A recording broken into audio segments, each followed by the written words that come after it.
children, welcome back to the next session of civics class. In my previous session, we discussed about the second chapter of civics, where we discussed about the subtopics, what do you mean by fundamental rights, then why do we need fundamental rights, and also we can come across the first fundamental right, that is right to equality. And we also discussed about the 5 provisions which is under right to equality. Now in this session, we are going to continue with the same chapter and topic. In this session, we are going to discuss about the next fundamental rights, that is right to freedom, right against exploitation, cultural and educational rights, right to freedom of religion. And we are going according to it in detail. Yes, so let's begin. The second fundamental right is right to freedom. It is from Article 19 to 22. In Article 19, we have 5 things: freedom of speech and expression, freedom to assemble peacefully and without arms, freedom to form association and union, freedom to move freely throughout the territory of India, and freedom to practice any profession. So first we come under Article 19, we have all these provisions. Freedom of speech and expression. Speech and expression. Previously during the British rule, the Indians were not getting this freedom of speech, express their beliefs, faiths.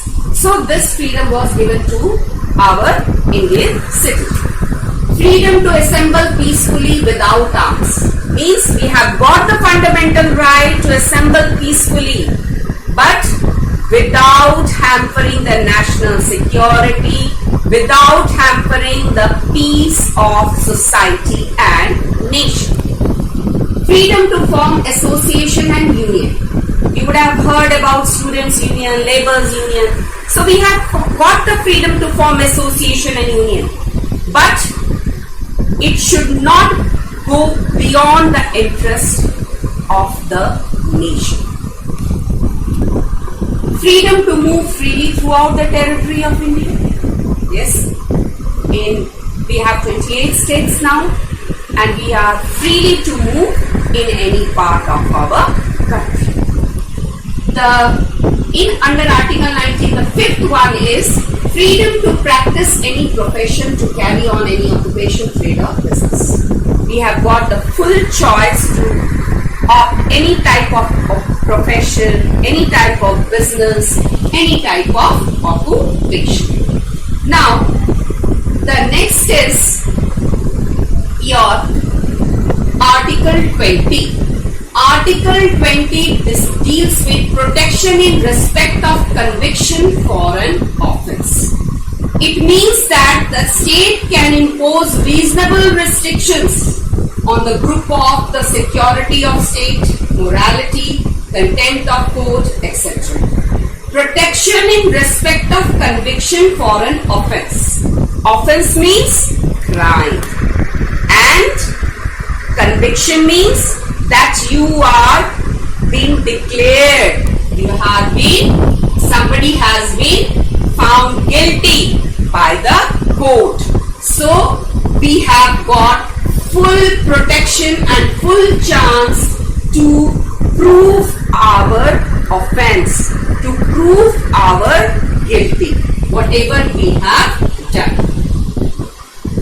The next is your Article 21. That is right to privacy. It deals with the right to life and personal liberty. Means it is protecting our personal life, personal liberty. For example, we have number of personal data, IDs, Aadhaar cards, bank accounts. So we have to maintain the privacy there. We cannot share all these data to all. So So this right to privacy was given or declared as a fundamental right in 1977 to protect the personal liberty of people. No person shall be deprived of the life or personal liberty except according to the procedure established by law. Now, Article 21A. Children, that day when we were discussing about the fundamental rights and amendment procedures, that day some children were asking about how many amendments took place in our Indian Constitution. It takes place time to time. Now here also in Article 21 we have the subpart 21A that deals with the free and compulsory education for the children up to 14 years of age. Means right to education has been given to the children from 6 to, the compulsory education has been given from 6 to 14 years. Higher education is not given. And it was being given as a fundamental right in 2002. Now the next article is last article which deals with right to freedom is Article 22. That is protection against arbitrary arrest and detention. Arbitrary arrest and detention. Detention means somebody has been declared crime and been sent to jail. So protection against arbitrary arrest. If by arbitrary means if by illegally somebody has been arrested and sent to jail, we have got the full protection there. We can prove ourselves. This is only the next provision under right to freedom and it comes under Article 22. Now the next fundamental, so in right to freedom we came across from Article 19 to 22. In 19 we have 5, speech and expression, assemble peacefully without arms, freedom to form association and unions, then freedom to move freely, and the next one was to practice any profession or carry any occupation, trade or business. Then Article 21, right to privacy, which was given to protect right to life and liberty. Again we have the subpart 21A. It is not there in your book, but you should know this. Right to education, which was given a fundamental right in 2002, and it was provided that it provided that the children from 6 to 14 years should be given compulsory education. And the last is Article 22, protection against arbitrary arrest and detention. So these are the provisions under right to freedom. Now we come to the third fundamental right, that is right against exploitation, which deals with Article 23 and 24. So in this right against exploitation, which deals with 23 and 24 article, in 23 we have 2 parts: prohibition of traffic in human beings, and all forms of forced labor and beggar should be also prohibited. So, first of all, understand this. In 23 we have 2 parts. Traffic in human beings. Traffic in human beings means buying and selling of human beings. Especially nowadays you will see that women are being sold for immoral purposes. Then, so it should be, such type of activity should be stopped, prohibited. All forms of forced labor. Forced labor means where a person is doing a job or providing service for his master but not paid money and being forced to do the work under any circumstances, and they are treated as beggar. They are not paid. They are they are providing the service, but without money. The next article is Article 24, that is prohibition of employment of children below the age of 14 years in hazardous conditions. In hazardous occupations, like in factories or in cracker factories. Up to 14 years, children should not be employed. You are saying in dhabas, in hotels, even in houses also maid servants are there where the children are working and they are below 14 years. So they should not be allowed. They are working against. They are only child labor and it should be prohibited. It should be stopped at any cost. Now the next fundamental right is right to freedom of religion. It deals with Article 25 to 28. Article 25 states freedom to practice, propagate any religion it likes. As you all know that our country is a secular country, the state does not have any religion of its own, and we have got the full choice, full freedom to opt any religion. 26 states that every religious institution should manage its own affairs, particularly in the matters of religion. Means, like if any religious institutions are there, like Jamia Millia University or Banaras Hindu University. So these type of institutions are working for its own religion. So they have to manage. No support is from any government. Any type of help will not be provided to them. No religious instruction can be imparted in educational institution which is managed by state funds. Number of institutions are there which are under government, which are managed by state funds. So no any particular religion should be imparted in those institutions because it will go against secularism. So to maintain this secularism, as our country is a secular country, it should be stopped. No particular religion's instruction should be given to those institutions which is managed by state funds. And the last, according to Article 28, we have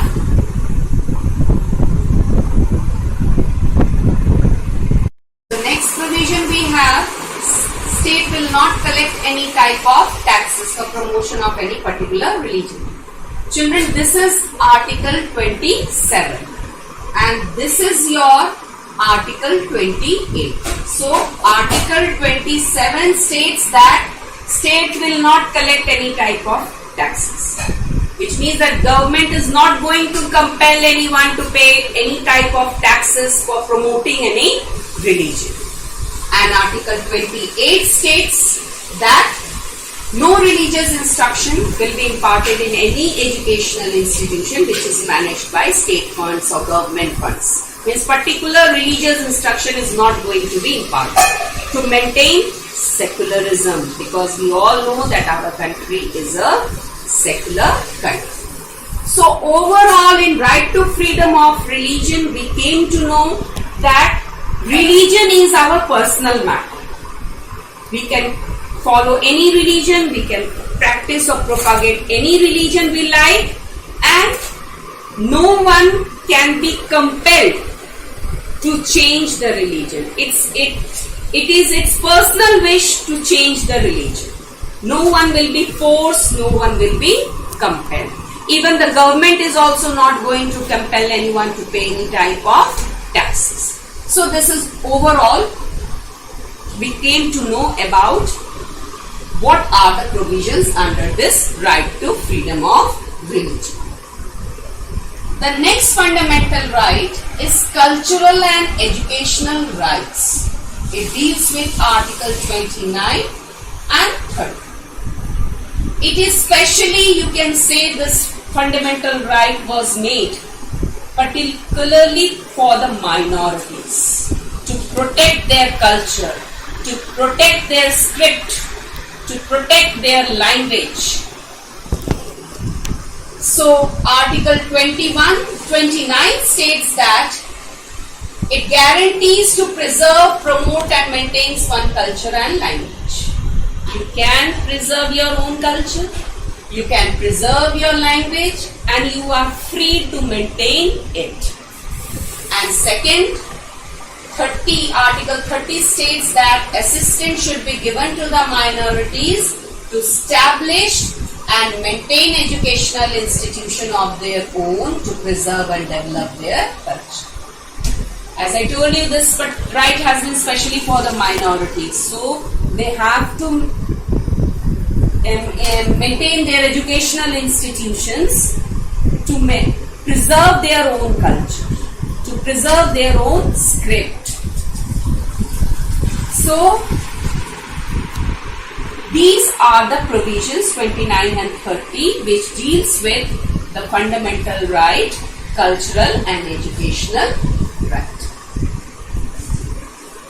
So I hope so you all have understood this. Please go through the video very carefully because you should understand which article deals with which fundamental right.